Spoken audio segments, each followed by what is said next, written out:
क्या लिखे हो? वेटलैंड। फोर्थ आ जाओ। फोर्थ है आपका गहन सागरीय क्षेत्र, deep ocean area. Deep ocean area, गहन सागरीय क्षेत्र। डीप ओशन, डीप ओशन मतलब जो बहुत ज्यादा नहीं, डेप्थ में होते हैं वहां पे, ये इसीलिए मैंने फोर्थ नंबर पे डाला। लॉजिक बात है, सिंपल तरीके से समझो। गला तो यार खत्म हो रखा मेरा बिल्कुल। सिंपल तरीके से, जहां भी इंसानों की हरकतें नहीं है वहां पे डाइवर्सिटी सबसे ज्यादा, बात खत्म हो गई। आप समझ गए? तो लॉजिक बात है। अब यहाँ पे एक कंडीशन और अप्लाई करेंगे कि वहाँ का जो इन्वायरमेंट है वो भी थोड़ा सा, जीव जो एनिमल्स है उनके फ्रेंडली होना चाहिए, क्योंकि इंसानों की गतिविधि तो पोलर एरिया में भी नहीं है। लॉजिक बात है। या फिर डेजर्ट में भी नहीं है। तो इसका ये मतलब नहीं वहाँ पे आपको डाइवर्सिटी मिलेगी। रीज़न समझ में आया? तो दो कंडीशन होगी, ह्यूमन एक्टिविटी नील, और दूसरी होगी क्या, एटमॉस्फेरिक कंडीशन ऑप्टिमम। समझ में आया? तो इसलिए दुनिया भर के ऐसे क्षेत्र जहां का भी टेम्परेचर लगभग बारिश वाला है या 20-25 डिग्री टेम्परेचर कंटेन करता है, वहां पे सबसे ज्यादा बेहतर क्या मिलती है आपको, हाईएस्ट। क्लियर हो गया? चलो दूसरी आओ, हायर, हायर बायोडाइवर्सिटी, अधिक जैव विविधता वाला क्षेत्र। अधिक, पहला अत्यधिक था, दूसरा अधिक जैव विविधता वाला क्षेत्र।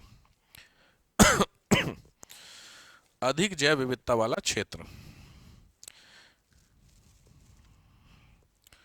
तो अधिक जैव विविधता वाला क्षेत्र क्या होता है? लॉजिक बात है, थोड़ा सा उससे कम होगा, बट लॉजिक है, ठीक है। चलो, तो इसमें स्पेशली लिख लो, मैंने आपको लास्ट लेक्चर में बताए थे ग्रास लैंड, याद है? तो ग्रास लैंड भी जानवरों के लिए बेहतर होता है, बशर्ते सारे जानवर, क्योंकि जानवरों को छुपने की जगह होती है ना। आप लोग कभी उसमें गए नेशनल पार्क, किसी नेशनल पार्क गए? कहाँ? जिम कॉर्बेट सब लोग गए? तो वहाँ पे आपने फॉरेस्ट से ज़्यादा देखे होंगे वहाँ पे ग्रासेज हैं, देखिए। अब गए हो? कब छोटे पे गए थे? अभी गए थे? तो अभी घास आस है वहाँ पे? मैं अभी नहीं गया, मैं पहले गया था। तो वहाँ पे ग्रासेस होती हैं लगभग 5 फुट 5.5 फुट, जिसमें टाइगर छिप सकता है, मेरी बात समझिए। तो जो छोटे छोटे जीव होते हैं या छोटे छोटे जो होते हैं वो छिपते हैं उसमें। तो लॉजिक बात है, अगर एक लगभग ऐसा जीव जो 4-4.5 फीट का है, वो अगर एनिमल उसमें हाइड कर सकता है, तो there is a possibility of micro organism और स्मॉल एनिमल जो उसमें छुप सकते हैं। तो लॉजिक बात है, जब छुप सकते हैं तो किससे बच जाएंगे? इंसानों से। जब इंसानों से बच गए तो लॉजिक बात है डाइवर्सिटी अवेलेबल हो जाएगी कि नहीं? बट ये उतनी नहीं होगी, क्योंकि देखो पहले वाले जो है रेन फॉरेस्ट, उन रेन फॉरेस्ट में या जो पहले हाईएस्ट वाले थे वहां पे इंसानों की एक्टिविटी खत्म थी। बट डीप ओशन में कौन जाएगा? या जो मैंने रेन फॉरेस्ट की फोटो दिखाई वहां पे आप थोड़ी जाएंगे अंदर। तो लॉजिक बात है, उस अब आया समझ में? तो वहां खत्म थी, यहाँ पे पॉसिबिलिटी है। बट आपने नेशनल पार्क में देखा होगा, एक कुछ होते हैं कोर जोन, देखा है? पोचिंग एरिया वगैरह सुने हो? बाहर बाहर से घूम के चले गए थे कि अंदर भी गए थे? काल, अच्छा हाँ, काल मूवी, हाँ हाँ ठीक बात। हाँ हाँ हाँ बिल्कुल, उसमें कहता है ना कि देखो कोर एरिया में चलते पोचिंग के लिए, हंटिंग के लिए, तो वहाँ बैन होता है, स्पेशली होते हैं क्योंकि अलाउ नहीं होता है। हाँ हाँ सही है, समझ गया समझ गया। उस अजय देवगन भूत है ना बना। हाँ ठीक ठीक ठीक। वो हम जब मैं नैनीताल में था वो उसी समय शूट हो रही थी, और वहीं वहीं जिम कार्बेट की ही है वो, बेसिकली शूट है ना, तो वहीं का है वो, ठीक बात है। हाँ हाँ ठीक है, समझ में आ गया। तो लिखिएगा, the area which has, the area which has, the area which has less human activity, ऐसा क्षेत्र जहां पर कम इंसानी गतिविधि मिले। लेस ह्यूमन एक्टिविटी, जहां पर कम इंसानी गतिविधि मिले, that is good possibility for, that is good possibility for development या diversity, that is good possibility of diversity, विविधता के लिए बेहतर अपॉर्चुनिटी है, बेहतर अवसर होता है। तो इसके अंदर लॉजिक बात है, पहला हो गया ग्रासलैंड, आपने लिख लिया।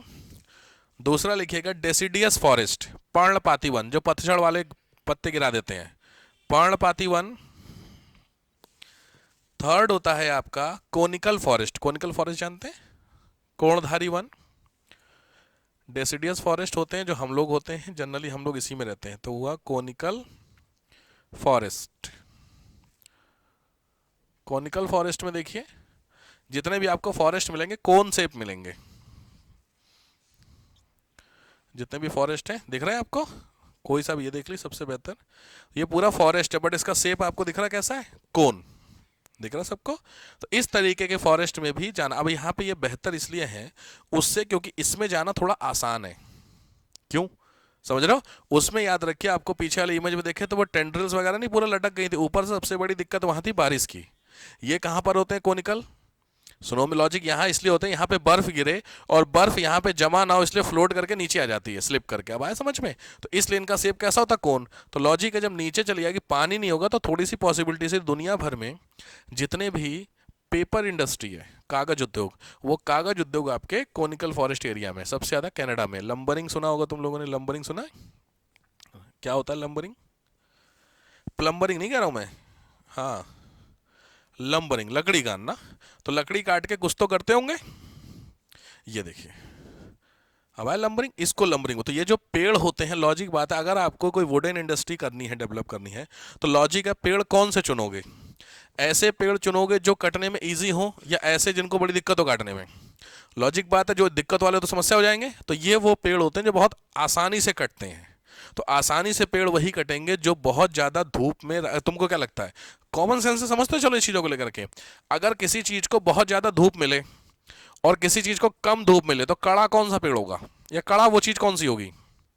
कड़ी, समझ रहे हो? लॉजिक बात है, धूप अगर मिलती जाएगी तो ड्राई होता जाएगा, तो ड्राई होता जाएगा तो कड़ा से कड़ा होता जाएगा।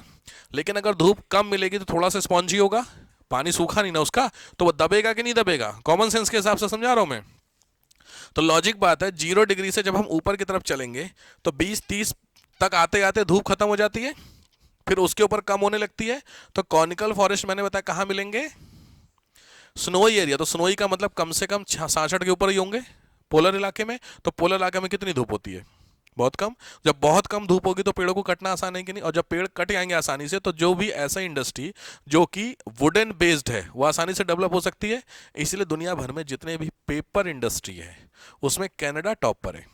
रीजन आपके सामने, क्योंकि कनाडा की जो लोकेशन उसने देखा 90% अमेरिका की लोकेशन देखे हो कहां पर है, कहां पर है, कितने डिग्री पे लगभग? कोई बात नहीं, अब आपकी मैपिंग स्टार्ट होगी तो परेशान ना होइएगा। वर्ड मैप में कुछ नहीं, मैं आपको बस दिखा रहा हूँ खाली चीज़ें। देखिए ये वर्ड है मैप है आपका, इस वर्ड मैप में मैंने भी आपको 0 डिग्री बताया कि 0 डिग्री यहाँ से जा रही थी अप्रॉक्सीमेट, तो ये 0 है, इसके ऊपर 23.5 और इसके और ऊपर चलेंगे। चलो मैं आपको दिखा देता हूँ, समझने की कोशिश करिए। यहाँ पे है आपका ये वाली लाइन दिख रही है, ये 0 है, इसके ऊपर कितने चलेंगे, 23.5 है, दिख गई? ये देखा ट्रॉपिक ऑफ कैंसर, सोचो ट्रॉपिक ऑफ कैंसर तुम्हारी यहां पर है जो कि यूनाइटेड स्टेट को टच नहीं कर रही है। तो लॉजिक बात इसके ऊपर और चलना है तुमको, और यहां पे कनाडा शुरू हो रहा है, दिख रहा है ये? तो इस हिस्से से इस हिस्से तक चले गए, इस हिस्से को यहां पे आ जाओ तो यहीं पे आपको देखो ये दिख रही 66.5 डिग्री आर्कटिक सर्किल। तो ये आर्कटिक सर्किल दिखा है, आर्कटिक सर्किल लिखा है नहीं, वैसे दिख रहा है ये आर्कटिक सर्किल है। तो सोचो कनाडा 66 है और ये कितना होगा 45, तो 45 से 66 के आसपास हुआ 45 to 66। तो ये एरिया क्या होता है, ये एरिया कहलाता है, याद है, टेम्परेट, शीतोष्ण। तो उन इलाकों में पेड़ों की पॉसिबिलिटी मिलना बहुत आसान है, कौन से, कोनिकल वाले। इसीलिए कनाडा कैसा है आपका, पेपर इंडस्ट्री में टॉपर। अब यहां सोचो, अगर मैंने अभी पेपर इंडस्ट्री, अब डेटा उठाओ तो पेपर इंडस्ट्री में तुमको अफ्रीका नहीं मिलेगा। क्यों? क्योंकि अफ्रीका में मैंने बताया या तो आपको फॉरेस्ट मिलेंगे, कैसे होंगे फॉरेस्ट अफ्रीका के, मैंने बोला हाईएस्ट वाले, तो हाईएस्ट कैसे होंगे, रेन फॉरेस्ट। और रेन फॉरेस्ट का मतलब लकड़ी कैसी होगी, भीगी। तो भीगी लकड़ी किसी काम की है, लॉजिक बात है। अब सूखी लकड़ी होगी या तो बहुत, और बहुत सूखी कौन सी होगी, तो डेजर्ट में, तो वो मैंने बताया वो भी उसको कटिंग करने में दिक्कत। भीगी लकड़ी किसी काम की नहीं है, तो सीधी बात है सबसे बेहतर कौन सा होता है, टेम्परेट। अब आ रहा समझ में? इसीलिए मैंने क्या बोला, कौन सा, कॉनिकल फॉरेस्ट। ठीक है, तो पहला एग्जांपल ये हो गया इसके। ठीक है, दूसरा आ जाइए, मॉनसूनल एरिया, इसी में ही एग्जांपल। पहला तुमने क्या लिखा, डेसिडियस, दूसरा कॉनिकल, तीसरा लिख लो मॉनसूनल फॉरेस्ट। मॉनसूनल फॉरेस्ट में हम आप रहते हैं, हम सभी लोग मॉनसून वाले में ही रहते हैं, मॉनसूनल एरिया में। ठीक है, ग्रास लैंड मैंने तुमको बताए थे सारे, नाम याद है? ट्रॉपिकल ग्रासलैंड और टेम्परेट ग्रासलैंड की लिस्ट लिखवाई थी, क्या नाम थे, कोई 1 2 3? अफ्रीका का क्या था, ऑस्ट्रेलिया का डाउन्स था, वेरी गुड। नॉर्थ अमेरिका का स्टेपीज, स्टेपीज एशिया के थे, नॉर्थ अमेरिका था प्रेयरी, कुछ याद है?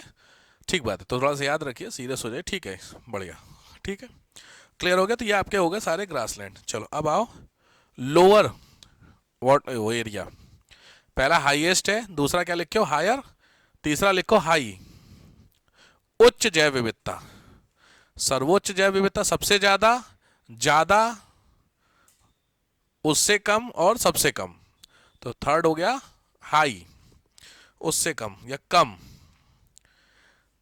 कम तो कम में होते हैं दो, एक होते हैं सब पोलर उपध्रुवीय क्षेत्र, सब पोलर, और दूसरे होते हैं आपके मरुस्थल। वैरायटी तो तुमको मरुस्थल में भी मिलती है, डेजर्ट। लॉजिक बात है, जब आप डेजर्ट में जाएंगे, देखिए डेजर्ट में, डेजर्ट के अगर मैं एनिमल्स की बात करता हूं तो डेजर्ट में भी आपको बहुत अलग अलग तरीके की, ऐसा नहीं है ऊपर वाले ने बनाए हैं, उतनी वैरायटी नहीं है जितनी आपको वैरायटी है डेजर्ट के अप्रोक्सीमेट, ठीक है। लायन डेजर्ट में होता है, ठीक है, कुछ इस जगहों पे। ये आपके एनिमल्स की वैरायटी होगी जो कहाँ मिलता है, डेजर्ट। बट लॉजिक बात है, इसमें थोड़े से वैसे कम होंगे जो आपने देखे हैं, ठीक, कम ही देखे होंगे डेजर्ट ही में। तो ये आपके डेजर्ट वाले होते हैं, ठीक है। तो बिल्कुल ही ब्लाइंड नहीं होता है डेजर्ट का। जनरली डेजर्ट में वो एनिमल ज़्यादा रहते हैं जो नॉक्टोरल होते हैं। नॉक्टोरल समझते हैं? रात्रिचर समझते हैं? रात में जगने वाले, क्योंकि दिन में क्या होती है गर्मी, तो दिन में ये निकलते नहीं है। तो लॉजिक बात है, ये सब कब निकलते हैं, रात को, ठीक है। जनरली कैसे होते होंगे, पॉइजनस। जनरली ऐसे होते हैं कि आपको क्या मिलेंगे, ये पॉइजनस ज़्यादा मिलेंगे। क्यों? सिंपल है सर, ये ऐसे इलाकों में रहते हैं जहां पे सरवाइव करना थोड़ा दिक्कत है। तो अगर इनको ऊपर वाला प्रोटेक्शन नहीं देगा तो मारना आसान हो जाएगा। अब इन इंसानों, मतलब इस इलाके में जो इंसान होंगे, उनकी खान पान की व्यवस्था के लिए क्या सिस्टम दिया गया है? तो हुआ पहला तो वेज, दूसरा हुआ नॉन वेज। तो नॉन वेज में यही तो जीव है। अब यही जीव अगर इंसानों को खाने के लिए नहीं मिलेगा, मैं सब सारी चीज़ें तुमको कॉमन सेंस में बता रहा हूँ कि आंसर क्या निकलेगा। इंसानों को खाने पीने के लिए जब वो जाएंगे मारने के लिए, और ऐसे जीव एनिमल्स अवेलेबल हैं जिनके अंदर नेचर पॉइजनस नहीं है, तो बहुत आसानी से मर जाएंगे, क्योंकि इनकी डिमांड ज़्यादा है कि नहीं। अब ऊपर वाले ने इनको क्या कर दिया, पॉइजनस। तो लॉजिक बात है, आप अगर इनको मारेंगे तो भी इनके अंदर जहर है, तो इनका सर्वाइवल आसानी हो जाएगी कि नहीं हो जाएगी। ये रीज़न हुआ आपका, ठीक है। तो इसीलिए डेजर्ट और साथ में क्या, सब पोलर, ठीक है, उपध्रुवी। लास्ट आइए मिनिमम बायोडाइवर्सिटी। मिनिमम बायोडाइवर्सिटी, सबसे कम। मिनिमम बायोडाइवर्सिटी, इसका एक ही एरिया है, मतलब जगह वो है पोलर एरिया। पोलर एरिया में जैसे ही आप चले जाएंगे, वहां पे आपको डाइवर्सिटी मिलने की पॉसिबिलिटी ऑलमोस्ट खत्म हो जाएगी। पोलर कभी मौका तो नहीं मिला होगा आपको जाने का, गए हैं? ये कौन सा पोल आ गया भाई, बड़ी समस्या है। पोलर का एरिया निकाल दिया, ये आपका पोलर है। तो लॉजिक बात है, इसमें आप देख रहे होंगे आपको बहुत कम चांसेस है। बट ध्यान रखना, इसका ये भी मतलब नहीं है कि यहाँ पे डाइवर्सिटी है ही नहीं, लेकिन मैंने बताया बहुत रेयर चांसेस हैं। खास करके इसमें आप देख रहे हैं इन लोगों को, बड़े सही लगते हैं देखने में बेचारे। ये क्या नाम है इनका, पेंगुइन्स। देखे आपने, बड़े सीरियस होते हैं ये जब चलते वलते हैं। पहले देख, हमने तो एनिमेशन में जनरली हम लोगों ने देखा, या फिर नॉर्मली देखा हो किसी मूवीज़ वगैरह में, पेंगुइन वगैरह। ये देखिए, ये आपको दिख रहा है, दिख रहे? तो ये देखने बेचारे थोड़े से वो लड़कियों की लैंग्वेज में क्यूट, उस दिन बोल रहे थे। आप कौन बोल रहे थे ना, अच्छा कोई और थी वो, किसको बोली थी वो, क्यूट किसी को तो बोला गया था कि एनिमल को ना, पांडा को, पांडा को बात हुई थी, हाँ ठीक है, क्यूट सही। तो ये आपके, हाँ लॉजिक देखने में लगते हो सही है, इनको एक ऐसे करो फिर, ठीक है। तो आपको लॉजिक बात है, ठीक है। तो ये मिला आपको, या फिर आपने सुने होंगे रेंडियर, ठीक है। अगर मैं उसकी बात करता हूँ प्लांट की, वेजिटेशन के पॉइंट ऑफ व्यू से, तो पोलर एरिया में वेजिटेशन बहुत रेयर है, क्योंकि इतना ज़्यादा एक्सट्रीम टेम्परेचर होगा -60-70 के आसपास। तो वहाँ पे पॉसिबिलिटी ना जो प्लांट्स हैं उनका रह पाना थोड़ा सा लगभग इम्पॉसिबल है, नियर बाई है, ठीक है। तो इसलिए इन इलाकों में खास करके देखो, बट इसका मैंने वही आपको बताया कि इसका ये बिल्कुल मतलब नहीं है कि वहाँ पे लोग मिलेंगे नहीं। देखो ध्यान से, अगर आप कोल्डेस्ट विलेज की बात करते हो, ध्यान से समझना, देखो बहुत सारे मिलेंगे आपको, कई जगहों पे हैं।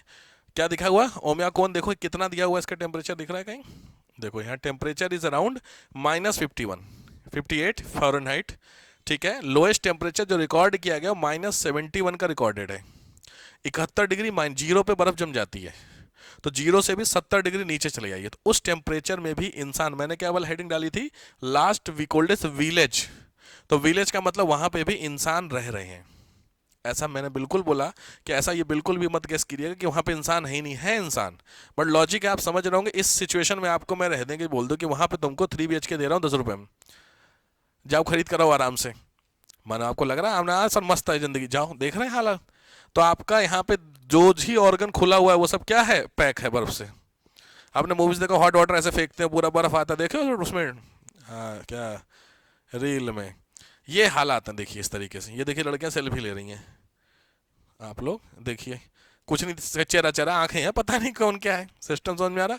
तो यहाँ पे बुरके की आवश्यकता ही नहीं है, आपका पैक है। हेडफोन देखिए यहाँ भी लगा, इनकी कसम से यार, देखो। खैर, तो अच्छा, अब यहाँ पे जो हंसी मजाक वाली बात आपने, आप सोच के देखिए, ये देखिए कौन है भाई साहब, ठीक है। तो पॉइंट समझिए कि ये लोगों का खाना क्या होगा, बस सरवाइव करना है तो खाना अब खाएंगे क्या, लॉजिक आपको लग रहा है वहां पे जाकर के लौकी तुरई मिलेगी, तो नहीं, तो वहां पे क्या मिलेगा, मीट, वही एक ऑप्शन होता है। और मीट भी कैसा होता है, फ्रोजन, क्योंकि और कोई ऑप्शन नहीं, बहुत फेमस है इनका, दिखाता हूँ देखो तुमको, फ्रोजन, ये बहुत वीडियो भी इसका है, मैंने बोला वीडियो दिखा नहीं सकता हूँ, frozen fish in coldest village. और सबसे बड़ी पता दिक्कत क्या है, सबसे बड़ी दिक्कत ये है कि ये लोग रात भर अपनी गाड़ी को ऑन करके रखते हैं, बड़ी दिक्कत है इनकी, क्योंकि अगर रात को इन्होंने गाड़ी बंद कर दी व्हीकल अपनी, तो सुबह में स्टार्ट ही नहीं होगी, समझ रहे हैं क्यों, क्योंकि जो पीछे जहां से निकलता है क्यूबरेटर, वहां से क्या हो जाएगा, जम जाएगी आइस, खत्म। तो रात भर गाड़ी ऑन करता है, खुद सोचिए। इसीलिए वहां पे सबसे ज्यादा चांसेस होते हैं बैटरी के लिए, क्योंकि बैटरी से चले, क्योंकि सूर्य, पेट्रोल कितना खर्च करोगे, लुट जाओगे दिन भर, समझिए। ये है देखिए फिश मार्केट, ये है वहां की फ्रोजन फिश, दिख रही है, ये अंकल जी लिए हुए हैं, दिख रहा है आपको, ये फ्रोजन फिश है, देखिए। यूट्यूब पे मैंने बोला दिखा देता यूट्यूब पे, बट यूट्यूब वालों ने मेरे को एक मैसेज किया हुआ है, बताया था ना मैंने कि सर यूट्यूब मत चलाइए आप, कॉपीराइट का चक्कर है ना आजकल, जान ही रहो बहुत तगड़ा हो रखा पेटेंट कॉपीराइट, तो मैं आपको दिखा दूंगा बंद करके, बट ठीक है, अभी नीड नहीं है, यहाँ समझ में आ गया। ये आपका क्या कहलाता है, फिश, तो फिश ही दिखानी है आपको, कोई भी खोल लेते हैं, देखिए। तो अगर आपको लग रहा होगा कि आपके यहाँ की लौकी है, तो ये वहाँ की क्या है, फिश है। और ये आप सोचो खड़ी फिश है, कोई फिश ऐसे रह सकती है, खड़ी में फिश नहीं रख सकते, याद रखिएगा, क्योंकि कैसी फॉर्म में थे, पूरा पूरा फ्रोजन, ही देखिए।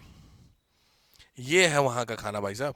और यही आपको लगता होगा कि हो सकता है आप वेजिटेरियन है, तो फिर तो आपकी पॉसिबिलिटी है ही नहीं जिंदा रहने की, क्योंकि वहां पे बिल्कुल भूल जाइए कि हम जिंदा रह पाएंगे वेजिटेरियन, क्योंकि वहां पे आप देखिए कुछ भी खाने आएंगे तो या तो हर्ब्स मिलेगी, हर्ब्स मतलब काई,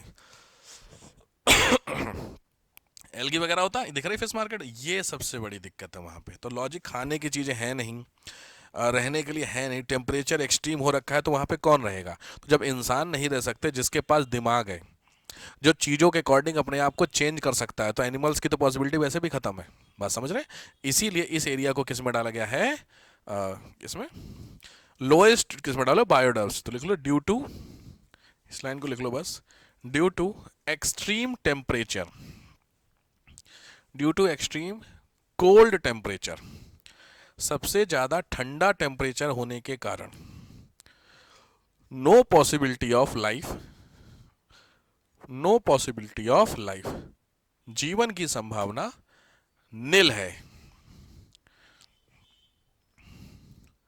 नील है मतलब खत्म है जीवन की संभावनाएं आपकी।